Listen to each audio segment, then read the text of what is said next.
Sol da graça, luz do amor, da justiça ao resplendor. Venha o povo teu raiar, toda a terra iluminar, ó bem Senhor. Cristo vem nos despertar, os seguros abalar. Glorifica teu poder, faz o teu amor vencer, ó bem Senhor. Veia desunião, Senhor, o teu povo, ó bom pastor, separado em dispersão, só em ti terá união, ó bem Senhor. Eis os povos a clamar, por teu reino a esperar. Toda a terra em trevas jaz, aguardando a tua paz, ó bem Senhor.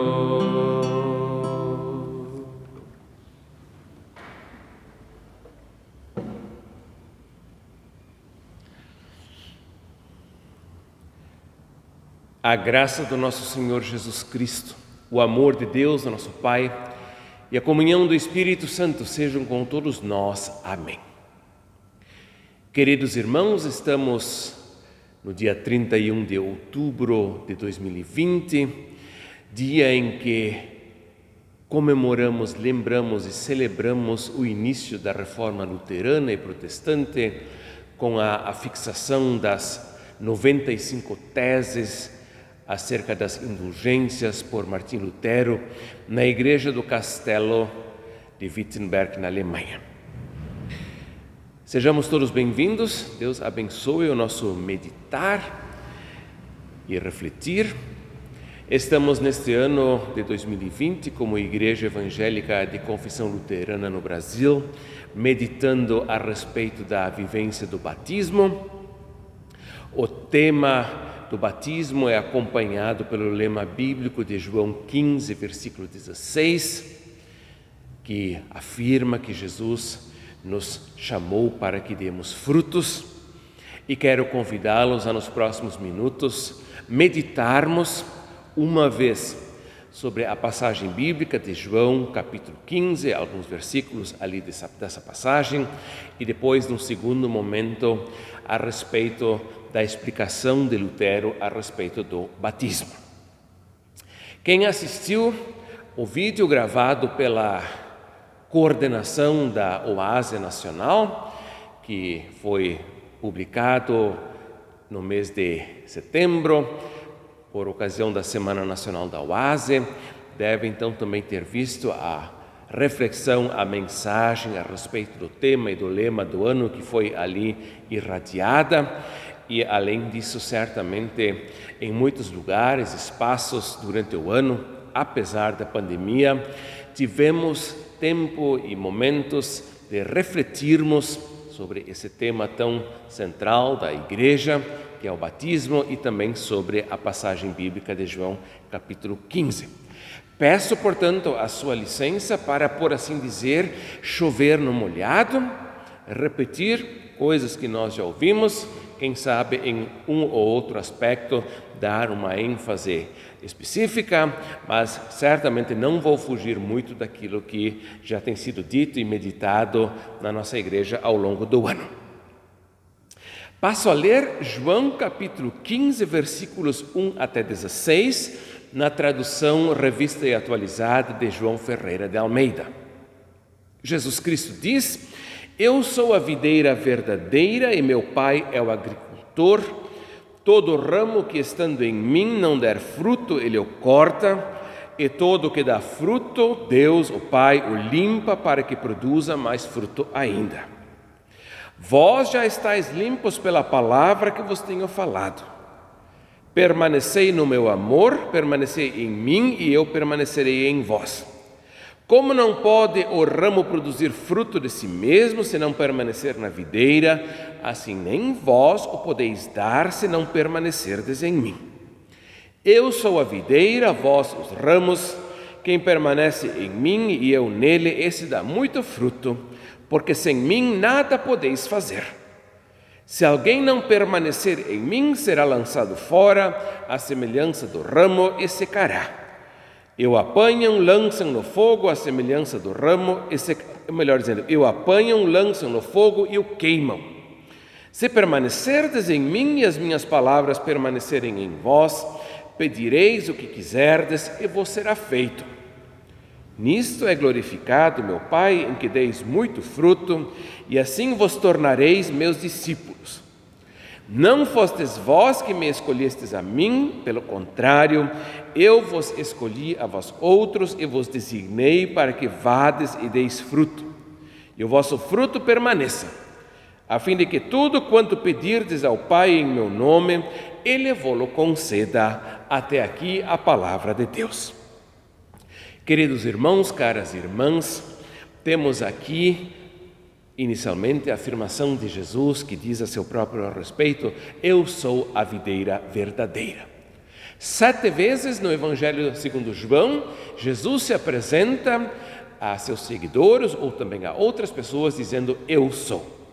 E ao fazê-lo, ele se une à palavra de Êxodo 3, onde o próprio Deus, apresentando-se a Moisés, diz a seu respeito: eu sou o que sou.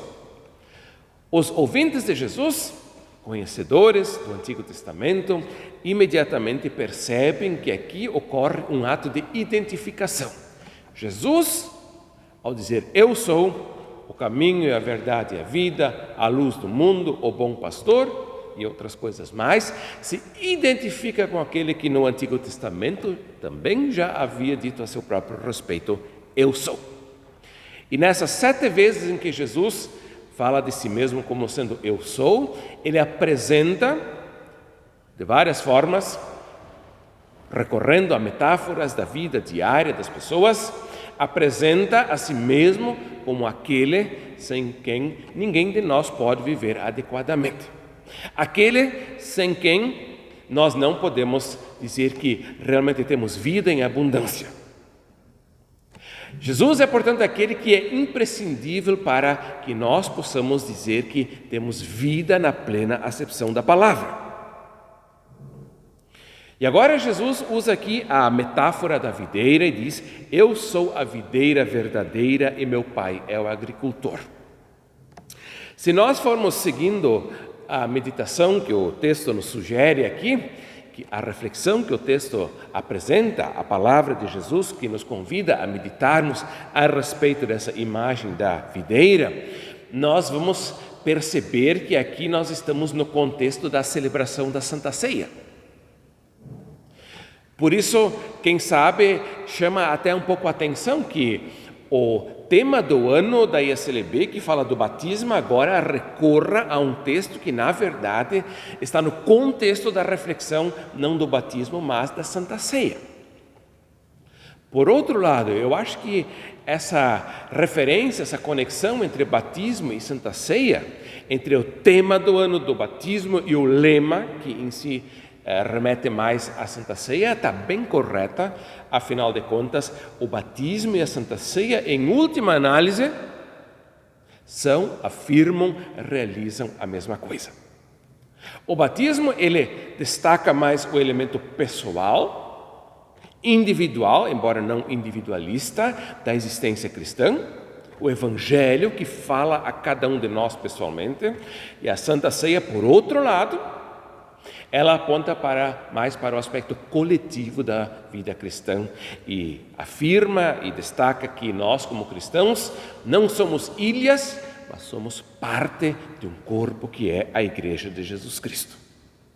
E com isso, ao mesmo tempo, já estamos num aspecto absolutamente central do tema do ano da ISLB, que fala de viver o batismo, que é o seguinte: que ninguém de nós pode viver o batismo de uma forma individualista.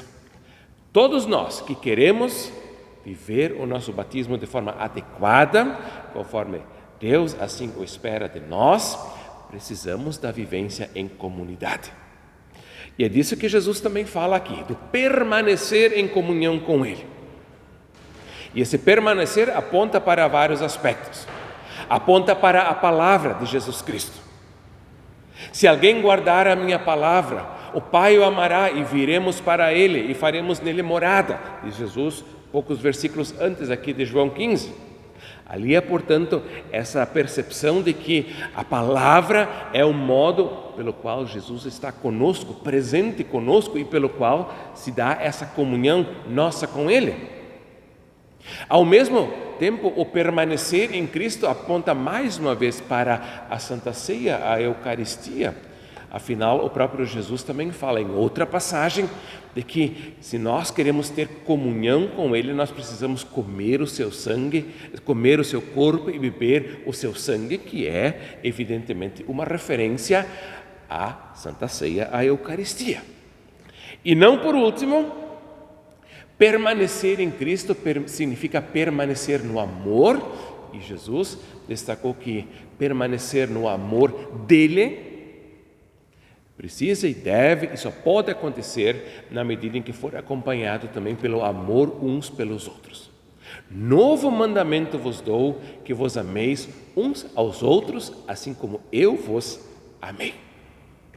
Temos, portanto, vários aspectos que aqui são apresentados, que correlacionam os sacramentos do batismo com a Santa Ceia, que nos mostram que o batismo é algo individual, mas não individualista, que o batismo ele nos introduz numa vivência de comunidade e que somente por meio dessa vivência em comunidade nós podemos realmente viver o batismo, permanecer em Cristo, permanecendo na união e na comunhão uns com os outros por meio da palavra de Deus. Finalmente, mas não por último, quero destacar ainda aqui a afirmação de Jesus que diz: não fostes vós que escolhestes a mim, pelo contrário, eu vos escolhi a vós outros e vos designei para que vades e deis fruto e o vosso fruto permaneça. O tema do ano, ele destaca a questão do dar fruto, do viver o batismo. Antes, porém, da nossa vivência do batismo, aqui vem a afirmação de que Jesus escolheu os seus discípulos.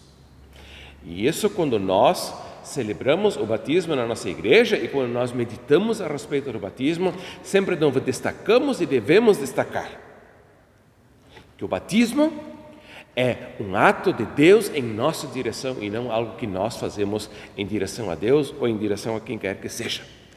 É Deus que vem ao nosso encontro, é Cristo que vem ao nosso encontro, que nos chama, que coloca sobre nós o seu nome, que nos escolhe, declara sobre cada um de nós no seu batismo: tu és meu. E porque assim é, então sim, nós também podemos frutificar para a glória de Deus e para o bem dos nossos irmãos e irmãs e, por que não, para o bem de toda a sociedade na qual nós estamos inseridos. Cantei no início as 4 primeiras estrofes do hino número 493, do hino número 493 do livro de cantos da ISLB, Sol da Graça, Luz do Amor. Peço a sua licença para entoar agora ainda a 5ª, 6ª e 7ª estrofes deste mesmo hino.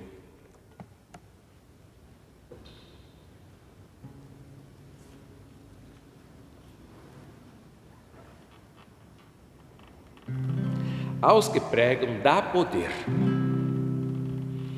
Aos que pregam dá poder, faze-os pela fé vencer. Abençoa a pregação, fortalece a comunhão, ó vem Senhor. Tua luz nos faz ver, que sintamos teu poder. Faze-nos em fé lutar, o inimigo derrotar, ó vem Senhor. Toda a santa multidão rende glória e adoração ao triuno eterno Deus, dão louvor à terra e aos céus. Amém, Senhor.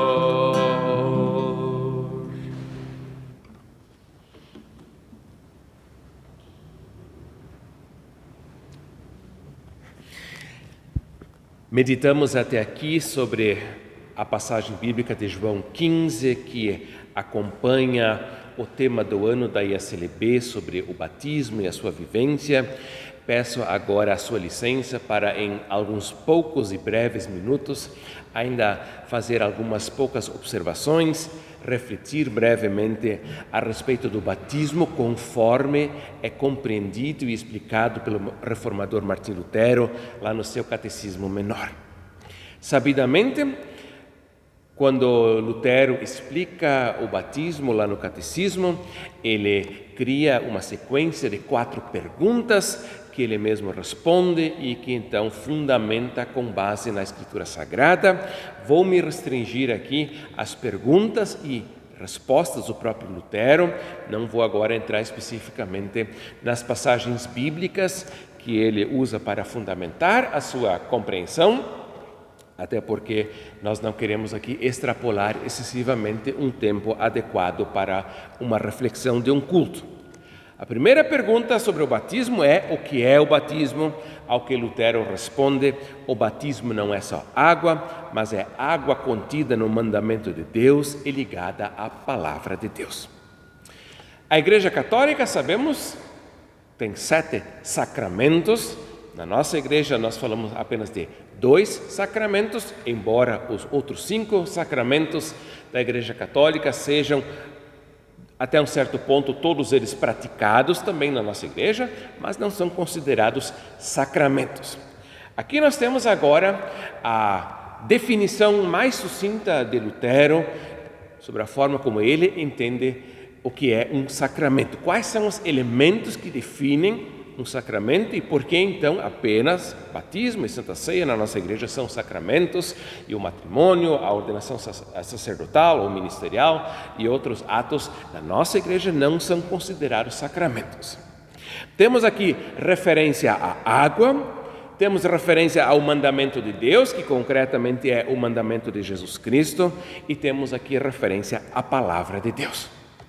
Esses são os 3 elementos constitutivos do sacramento e por isso Lutero diz que apenas batismo e Santa Ceia são, na plena acepção da palavra, sacramentos, meios da graça imprescindíveis para a vivência cristã, em particular e em comunidade, que são aqui o elemento visível, que no caso do batismo é a água, o mandamento de Deus, que no caso específico é a ordem de Jesus Cristo, ide, fazer discípulos, batizando, e finalmente a palavra, que é a palavra da promessa do perdão dos pecados, que está vinculada ao batismo e assim também à Santa Ceia.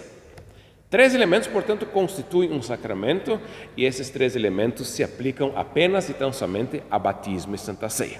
O elemento visível, a ordem expressa de Cristo e a palavra da promessa do perdão.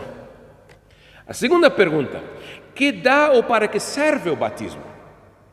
E agora vem a resposta. O batismo realiza o perdão dos pecados, livra da morte e do diabo e dá salvação eterna a todas as pessoas que creem no que dizem as palavras e promessas de Deus.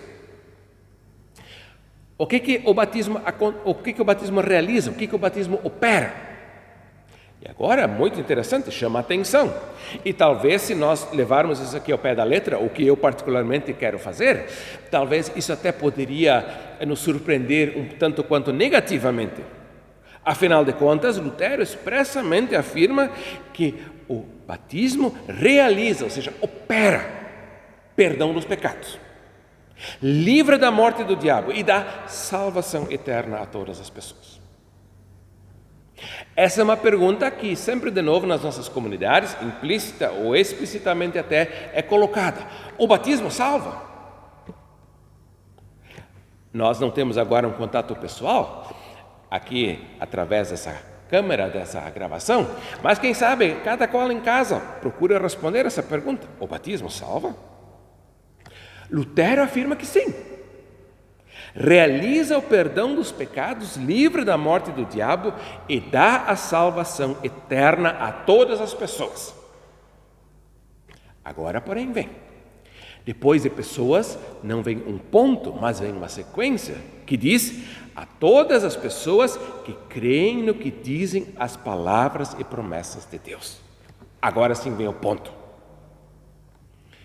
O batismo salva? Sim. Assim como Cristo, evidentemente, Ele é o Salvador por excelência. Mas, assim como o Evangelho salva. Não me envergonhe do Evangelho, porque é o poder de Deus para a salvação, diz o apóstolo Paulo. O Evangelho de Jesus Cristo salva. Ele não conta apenas algo que aconteceu no passado, mas ele opera aquilo que ele diz. Transforma em realidade aquilo que ele está contando. E assim o batismo é evangelho para apalpar, para pegar, para sentir. E nesse sentido nós podemos dizer, o batismo salva. Mas ao mesmo tempo temos que dizer, o batismo não é mágica. O batismo é evangelho palpável, sensível. E por isso salva quem? Todas as pessoas que creem no que dizem as palavras e promessas de Deus. Por isso, como cristãos evangélicos luteranos, sempre estamos nesse meio termo entre dois extremos. De um lado está o perigo de uma compreensão mágica do batismo, que era a preocupação dos reformadores, de que o batismo salva pelo simples fato de ter sido realizado. Não é isso que Lutero diz. Por outro lado, existe o perigo de um assim chamado decisionismo, de nós colocarmos toda a relevância para a salvação sobre uma determinada experiência de fé, de conversão, ou como quer que a gente queira chamar isso, e correr o risco de desvalorizar o batismo a tal ponto de transformá-lo em apenas uma espécie de rito de passagem ou coisa do gênero. Temos que aqui preservar a tensão entre os dois elementos. O batismo salva, embora não seja mágica. A todas as pessoas que creem, não em si mesmos, na sua boa vontade, ou quem quer que seja, mas no Evangelho, que é de uma forma visível e palpável, anunciado pelo batismo.